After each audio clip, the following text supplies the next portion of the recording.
There was once over 6 trillion trees on the earth, but due to illegal foresting practices, that number has dropped down to only 3 trillion.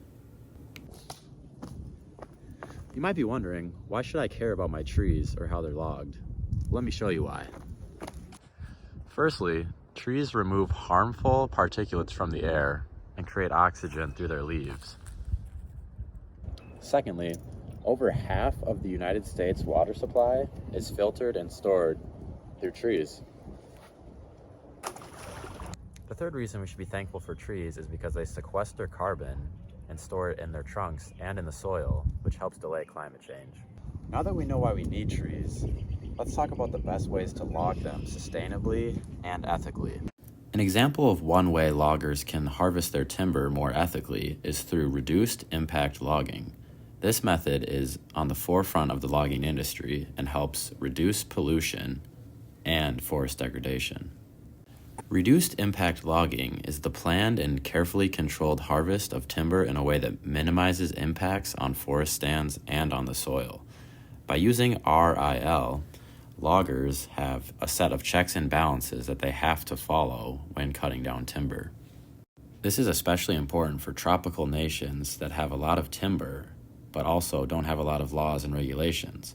By implementing RIL, they will be able to have a sustainable logging industry that will sustain them for generations. A country that uses RIL is the Democratic Republic of the Congo. They're a large country that sits within the Congo Basin, and therefore they have a lot of tropical trees. The Congo has seen a lot of benefits from using RIL. Let's take a look at a few. RIL accounts for trees that have fallen prior to the logging process and harvest them if they are good quality. This helps bring an economic benefit to your logging operation because you're not only accounting for the trees that are standing, but those that have fallen as well. Forest health is also considered in reduced impact logging. For example, if the logging operation were to cut down this tree, they'd take care in which way it fell so that they don't damage smaller trees that won't be harvested. You might be thinking to yourself, Bryce, that sounds awesome. RIL sounds so cool. It's good for the environment. It's good for the countries that implement it. Why don't all countries use it?